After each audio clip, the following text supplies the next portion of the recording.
issues, destruction of education, health complications, care and trauma in society. Thank you.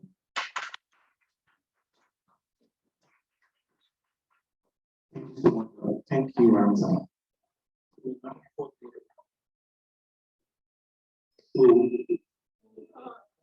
So we're moving forward to the concept. Please, everybody.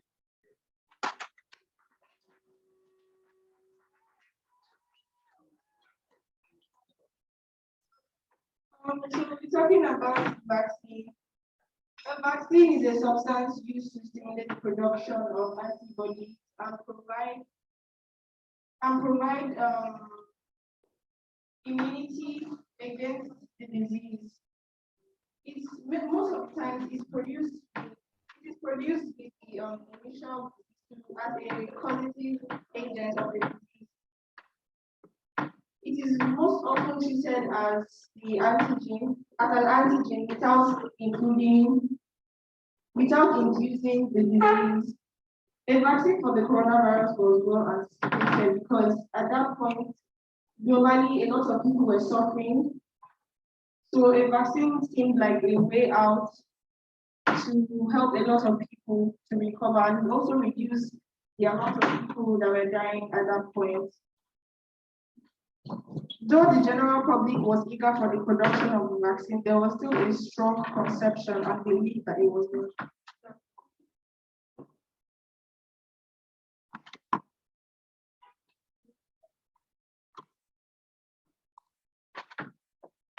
Due to the quick development of the vaccine, there was a lot of hesitance towards it and worry that it would be inefficient and cause more complications. By October 2021, the healthcare workers had already delivered about 7 billion doses of COVID-19 all around the world. Even with this, there was still large hesitance from the public. Normally, a vaccine takes up to 10 to 15 years or even more, just so that you can be sure that it will work. The vaccine was eventually developed within a year, and for people to be scared and have misconceptions, it was understandable at that point. Later on, there was more acceptance towards the vaccine as it presented as the only way, like I said before, to reduce the chances of contacting the virus and alleviating the society of this body.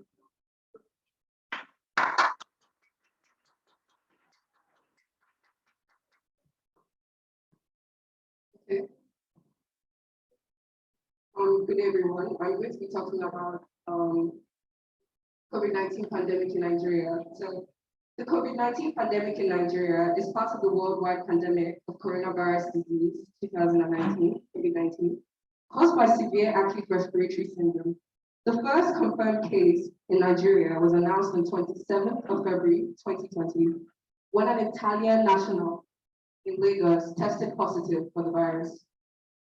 On 9th of March 2020, a second case of the virus was reported in Ewekoro, Ogun State, a Nigerian citizen who came into contact with the Italian national. The effects of the virus in Nigeria has become worldwide. For me, extremely as there have been just under 255,000 confirmed cases in a country of 200 million plus. However, there has been far less testing for the virus in Nigeria than other countries. Deaths, however, have been minimal. We have 3,143 deaths. This has been credited to a warmer climate, far younger populations, less people in care homes, faster government responses, and crucially, experience in dealing with recent epidemics, such as the Ebola virus, that most Western countries lacked between January 2020 and November 8, 2021. The WHO recorded 212,765 confirmed cases of COVID-19 in Nigeria, with 2,906 deaths. As of September 25, 2021, 6,552,979 vaccine doses have been given out to a total population of 212,669,976 712,564 adults.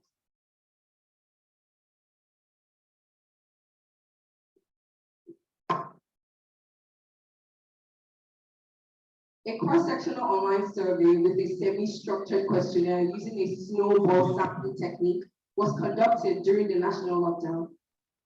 Data collected were analyzed using descriptive statistics,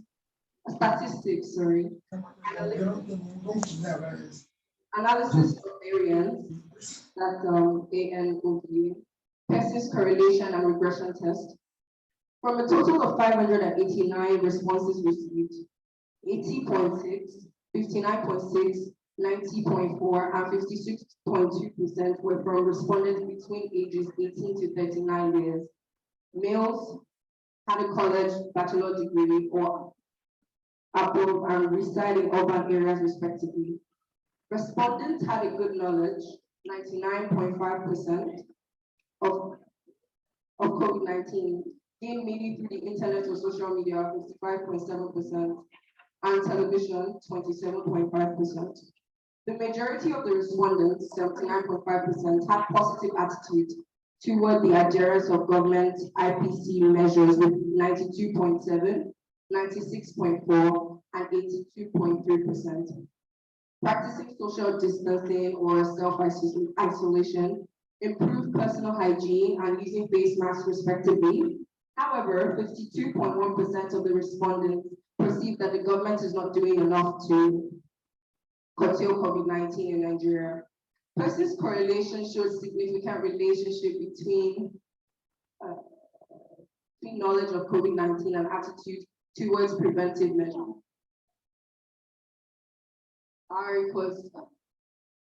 Although 61.8% of the respondents have no confidence in the present intervention by Chinese doctors, only 29% will accept COVID-19 vaccines when available. This study recorded good knowledge and attitudes among participants. However, community-based health campaigns are necessary to hold optimistic attitudes and practice appropriate intervention measures devoid of misconception.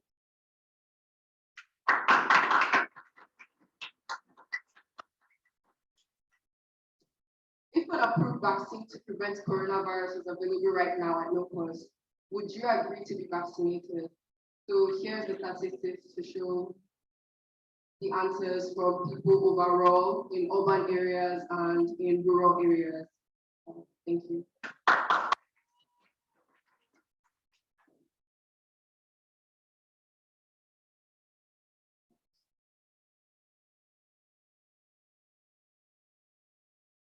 COVID-19 statistics in Canada. A Canadian cross-sectional survey was conducted in Canada in October and November 2020, prior to the regulatory approval of COVID-19 vaccines. Vaccine hesitancy was measured by respondents answering the questions, what would you do if a COVID-19 vaccine were available to you? Negative regression was used to identify the factors associated with vaccine hesitancy. Cluster analysis was performed to identify distinct clusters based on intention to take a COVID-19 vaccine, beliefs about COVID-19 and COVID-19 vaccines, and adherence to non-pharmaceutical interventions. Of 4,498 participants, 2,876, 63.9%, reported COVID-19 vaccine hesitancy. Vaccine hesitancy was significantly associated with younger age, 18 to 39 years, to lower education and non-liberal political views. Participants that reported vaccine hesitancy were less likely to believe that the COVID-19 vaccine would end the pandemic or that the benefits of a COVID-19 vaccine outweigh the risks. Individuals with vaccine hesitancy had higher prevalence of being concerned about vaccine side effects, lower prevalence of being influenced by peers or healthcare professionals, and lower prevalence of trust in government institutions. Now we're looking at the statistics of those who do not believe vaccines work, which is 7%. Lack of trust for those creating and distributing the vaccine, which is 34%. Fear of potential side effects, 59%. And religion 0%, total 100%. Thank you.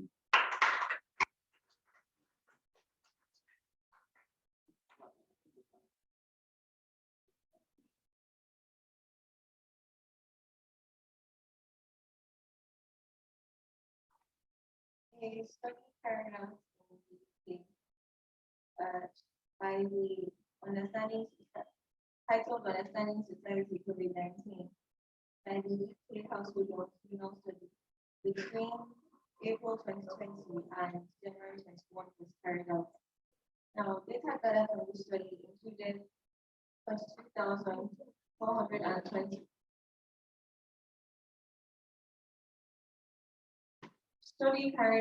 data carried out from the study included 22,421 participants in waves 6 and 7 of the study. Demographic details, in addition to review public sector or governmental mistrust and the willingness for vaccination with interaction terms, included to account for ethnicity or socio-economic status. In support of existing literature, we identified those conveying groups are more likely to be unwilling to take the COVID-19 vaccine. We found that positive opinions towards public sector officials led to substantive increase in vaccine willingness. While most possibly, we identify this effect to vary across ethnicity and socioeconomic status with those from South Asian backgrounds, and possessing a negative attitude towards public officials and the government being the ones who were the most unwilling to be vaccinated. So now the vaccination program for those under 18 in the UK had an uncertain beginning. The four developed governments had slightly different approaches, and the Joint Committee of Vaccinations and Immunization, JCVI, recommended on September 3rd, 2021, not to vaccinate children from ages 12 to 15. They said that at the time that there was not enough evidence to recommend expanding the rollout to that group. However, the committee left the door open to go down a different route, and it was decided that children over 12 should receive the vaccine. All teenagers aged 16 to 17 in England started to be offered vaccines as of August 23rd, 2021, and children of ages 12 to 15 years old followed in September. Approximately 60.3% of 12 to 15-year-olds in England have had at least one dose, according to the country's National Health Service on February 24.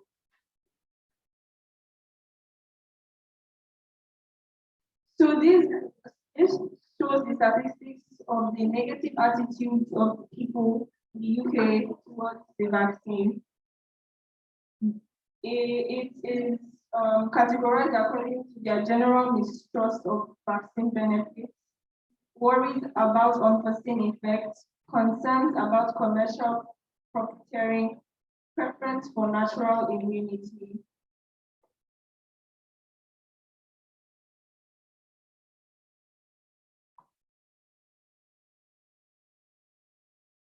Nigeria.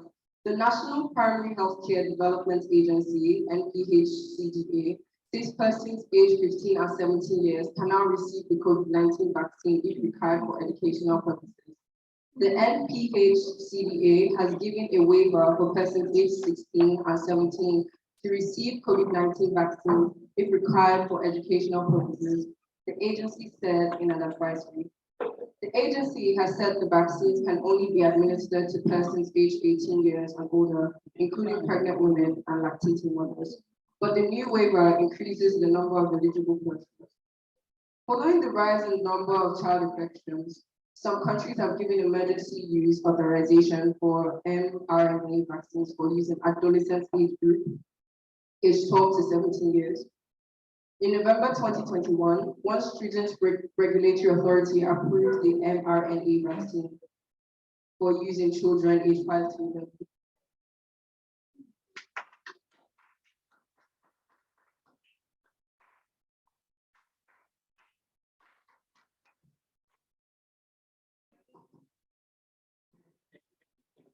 Thank you very much for listening to our presentation today.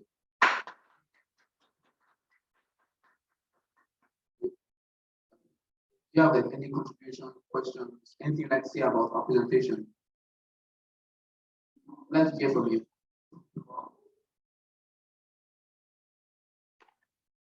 And Mark, can you hear us? I would like to hear whether you have any contributions, saying anything you want to talk about.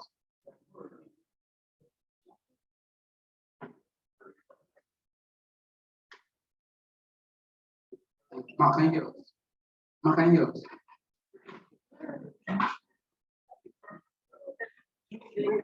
Thank you. Mark, can you hear us?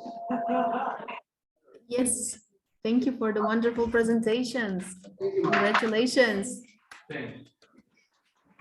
Okay, and now I would like to invite Andrea and Andra. Are you here for our presentation? Is that okay? Yes, ma'am, it's very okay. All right, wonderful. Okay, so Andra and Andrea from Superior School of Commerce, Nicolae Crăciulescu, Romania. And before you start, Andra and Andrea, if you can say your names. Hello, can you hear me?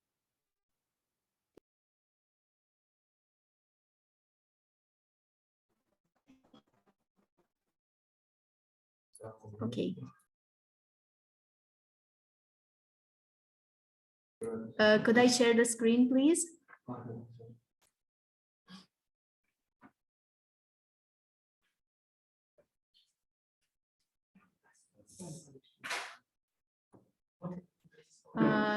Maybe make me co-host so I can share the screen.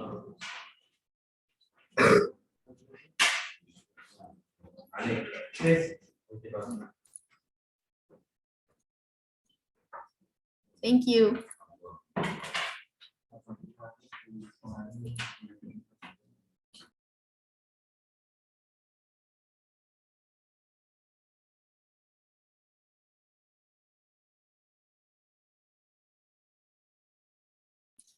Okay, Andra, you may begin.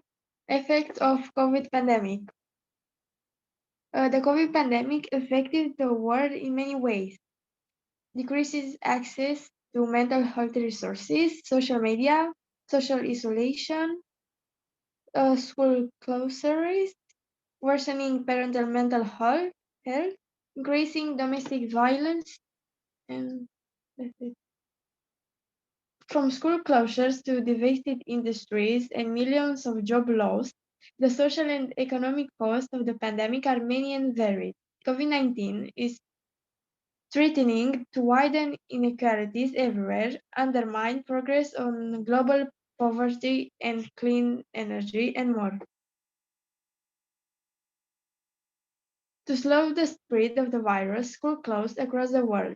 1 year into the pandemic, almost half of the world's students were affected by school closures. School closures have created a shadow crisis for children. Beyond falling behind on their education, many children are missing out on school-based meals and routine vaccination, experiencing social isolation and increased anxiety, and being exposed to abuse and violence. For some, school closures have led to dropout, child labor, and child marriage. Many parents have been unable to continue with their employment while balancing their children's care and learning needs. Some have lost their jobs entirely, pushing their families into poverty and threatening a deeper economic crisis.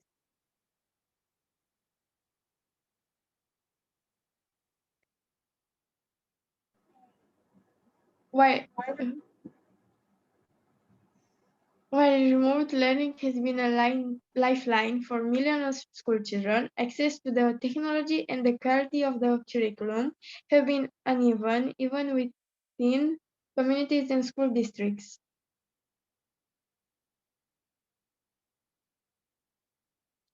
Women have been harder hit economically by the pandemic because they are a large proportion of the workers in sectors severely affected by COVID-19, including accommodation and food services, and in frontline occupation, such as the health and social care sectors. By the closures of the school, they have also had to take on more care responsibilities at home, whether through job losses or school closures. The pandemic threatens to undo decades of progress on gender equality.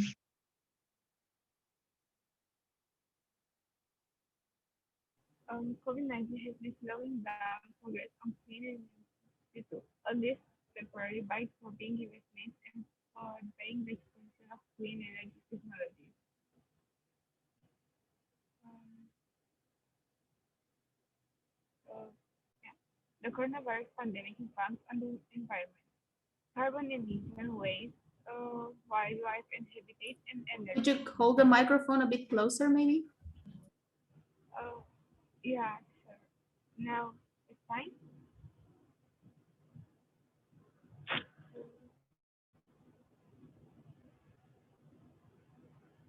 There has been some positive limits near global energy-related CO2 emissions fell by 5.8% in 2020, the largest ever decline in global CO2 emissions in history, but only a short-term effect of lockdown, not a sustainable change. In fact, emissions are expected to rise by 4.8% in 2021, the second highest rate in history. As the demand for coal, oil, and gas supported the economy.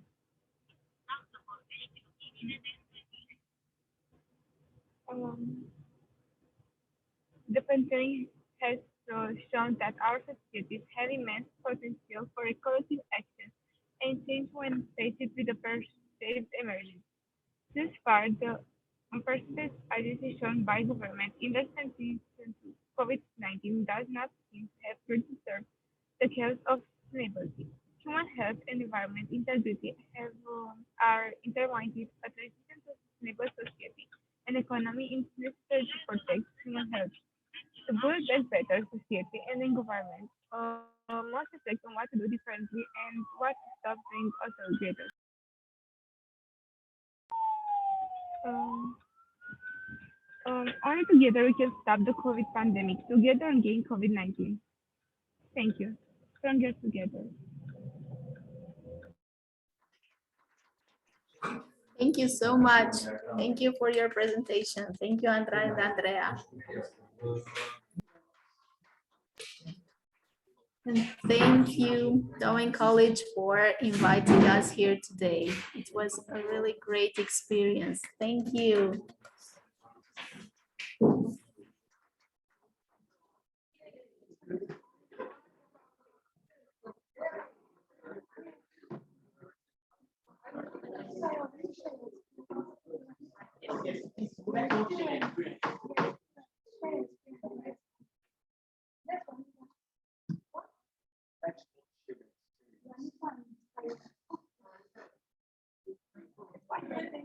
We like to share our experience with you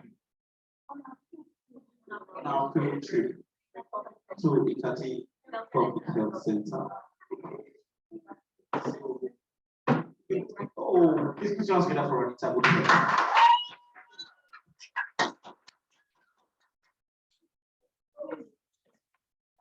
Thank you. So that picture.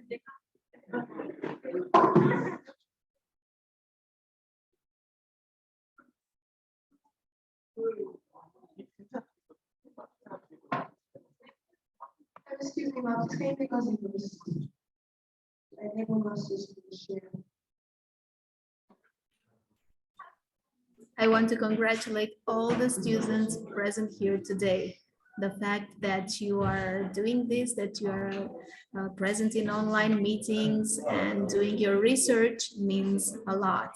Yes, you are working to make a better place. So great job. Congratulations, everyone. And congratulations to the teachers who brought you here today. Congratulations. Thank you, ma'am. Please, before we end this meeting, we would like to share our experiences with you. We went on a couple of field trips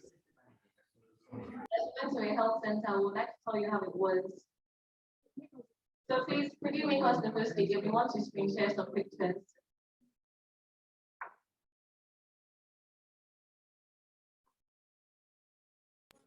Yes.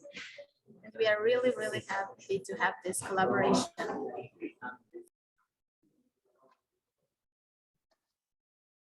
Could you please make us the host?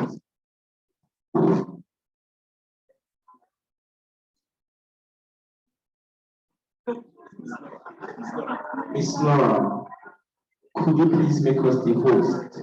Oh, could you repeat? Sorry, my students are being a bit noisy right now. Could you repeat, please? Miss Laura, could you please make us the host? Can you hear me? Oh, not really. I think it's the internet. Could you please make us the host?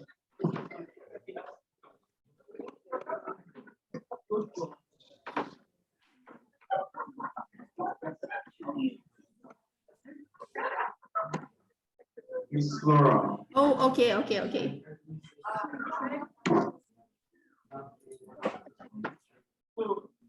All right.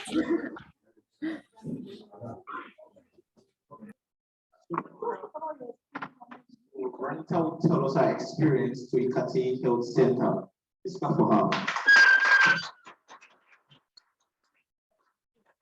Thank you. So the picture you're seeing now, you can see a patient currently taking the vaccine. The woman there told me that she was scared, that she wasn't sure if she should take it, that she doesn't know the side effects that are going to happen to her.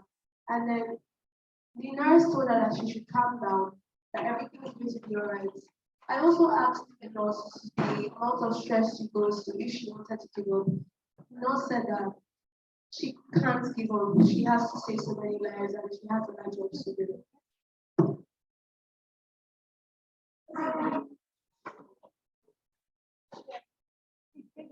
So in these pictures, we gave out questionnaires to different people, to different patients. As you can see, we are wearing lab coats, sharing the pictures, sharing questionnaires.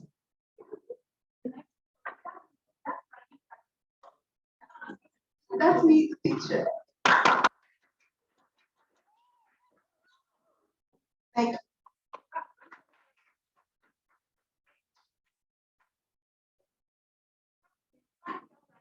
Thank you, Miss Laura. You had about our experience, our field trip.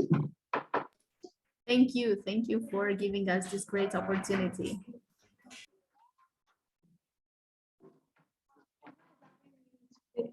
It's nice having you today and the students.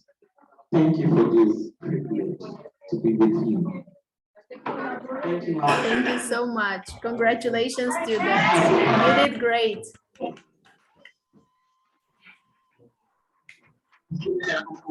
Happy to have you. Aplaudați voi, vă rog. Wait.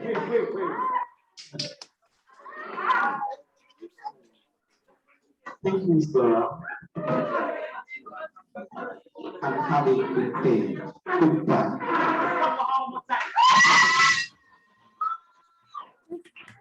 Have a good day. And thank you, students.